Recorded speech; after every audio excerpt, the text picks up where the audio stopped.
Bonjour à tous, aujourd'hui je vais vous lire Les Égyptiens, la civilisation.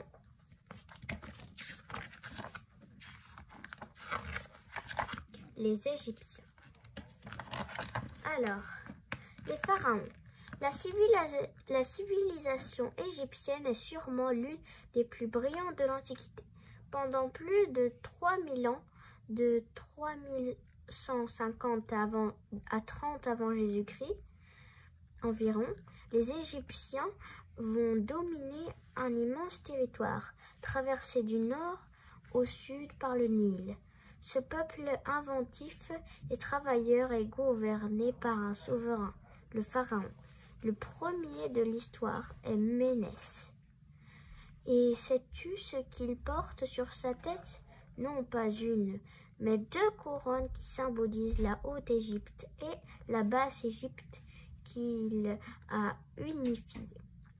Tous les pharaons qui lui succéderont la porteront et ils jouent un rôle essentiel.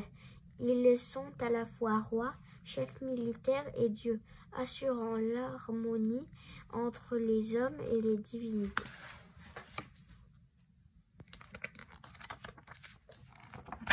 Les dieux et déesses. Les Égyptiens croient en de nombreux dieux. Les historiens en comptent aujourd'hui plus de 2000. Certains ressemblent à des êtres humains, comme Maat, la déesse de l'ordre de la vérité, tandis que d'autres sont représentés avec des têtes d'animaux, comme Anubis, le chacal, et Horus, le faucon. Les plus importants restent Amon, Isis et Osiris, vénérés dans toute l'Égypte. Mais tu sais, chaque ville a également ses propres divinités. Par exemple, Atum à Héliopolis, ou Ptah à Memphis. Tous ont leur temple, leur rituel. Les Égyptiens les honorant et cherchent de leur protection en portant des amulettes.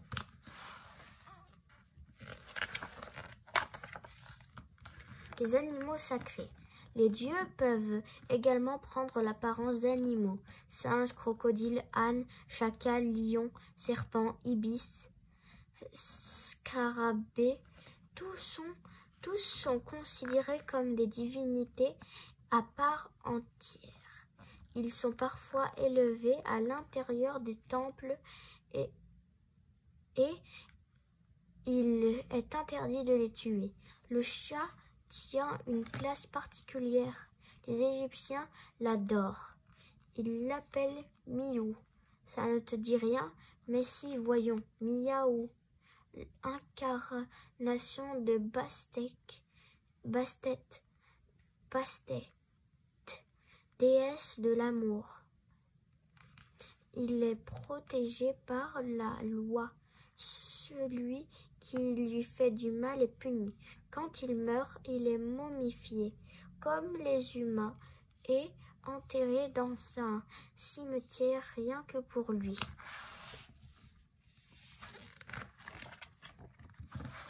Les cultes de mort. Les cultes des morts. Il n'y a pas que des chats qui sont transformés en momies, les hommes aussi, parce que les Égyptiens croient en la vie dans l'au-delà. Le corps est défunt est préparé pour son grand voyage. Il est lavé, vidé, séché au soleil, rempli de plantes, puis emballé dans des bandelettes en lin. Quand la momie est prête, elle est placée dans un sarcophage et conduite dans un tombeau. Mais seules les personnes importantes ont le droit à un tel traitement. À l'ouest du Nil, dans la vallée des rois, des archéologues ont découvert les tombes de nombreux pharaons, comme celle de Toutankhamon ou de Ramsès II. Et elles étaient remplies de fabuleux trésors.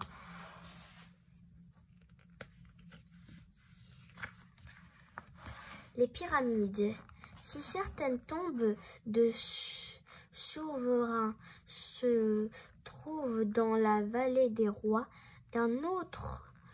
d'autres sont installées dans les 3 pyramides qui se dressent sur le plateau de Gizeh. Et oui, ces gigantesques monuments sont des tombeaux. Bâties vers 2500 avant Jésus-Christ, elles devaient chacune accueillir la dépouille d'un pharaon, Khéops, Képhéran et Mykérinos. Celle de Khéops est la plus haute avec 146 mètres, surnommée la Grande Pyramide. Elle est l'une des 7 merveilles du monde, mais comme les hommes de l'Antiquité ont-ils pu comment les hommes de l'Antiquité ont-ils pu construire de tels édifices? Les scientifiques pensent qu'ils avaient monté une grande rampe le long des parois pour hisser les blocs de calcaire. Astucieux, non? L'écriture. Sur les murs des temples et des tombeaux, sur des tablettes de bois ou des papyrus, d'étranges signes apparaissent. On reconnaît parfois un oiseau, un œil ou un pharaon. Mais que signifient ces dessins? Ce sont des hiéroglyphes, une écriture bien particulière, dont chaque symbole représente un aspect de la réalité.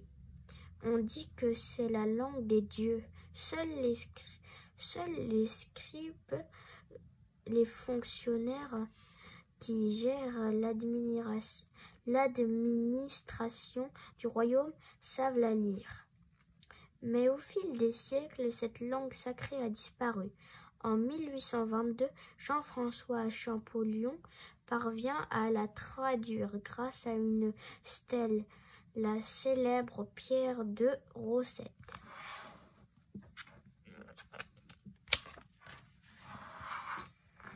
Le fleuve sacré. Scribe est un beau métier, mais il est réservé à un petit nombre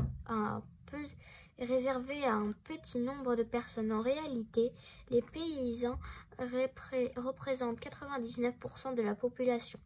Si l'agriculture est possible en Égypte, c'est grâce au Nil, un fleuve long de 6800 km environ. Tous les ans, de juin à octobre, les pluies le font déborder. Ce sont les crues. L'eau se déverse dans les terres et les rend fertiles.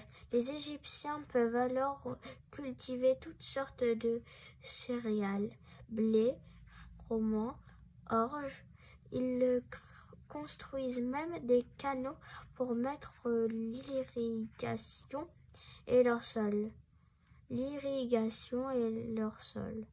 Nil est une chance pour eux.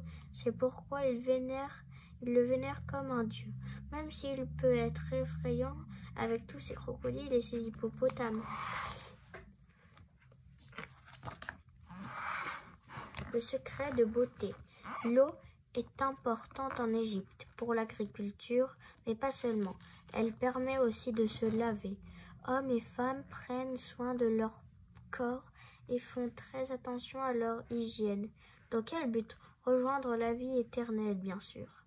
Après un bain matinal, ils s'enduisent d'huile et de baume parfumé d'un mélange de myrrhe,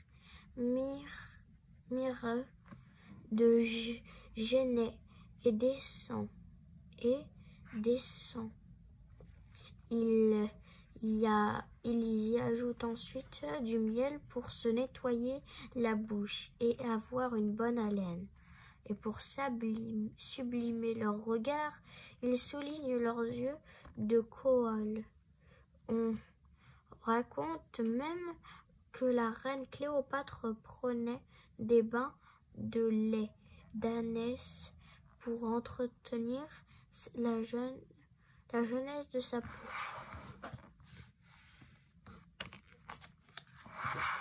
Les techniques de combat. En temps de paix, les Égyptiens ont une vie plutôt agréable, mais il arrive parfois qu'une guerre soit déclarée. La première bataille documentée est celle qui a opposé Ramsès II aux Hittites à Kadesh. Après sa victoire, il fait graver son exploit sur les murs des temples d'Abou Simbel. On sait ainsi que l'armée était très organisée et que les fantassins étaient bien équipés. Dagues, haches, javelots, boucliers. Ils avaient même des chars à 2 roues, tirés par des chevaux. À bord d'un conducteur et un lanceur de flèches se préparait au combat. Et ils devaient aller très vite car ils ne portaient pas d'armure. La fin d'une civilisation. C'est en perdant des batailles que la civilisation égyptienne a fini par disparaître. En 30 avant Jésus-Christ, Cléopâtre défendant bien que mal son royaume, convoité depuis longtemps par les Romains qui sont de plus en plus puissants. Mais c'est peine perdue. Ils encerclent le pays. Octave, leur chef, demande alors à rencontrer la reine d'Égypte. Mais celle-ci préfère mourir plutôt que de se rendre et se laisse piquer par un serpent venimeux. Après sa mort, l'Égypte devient une simple province de l'Empire romain.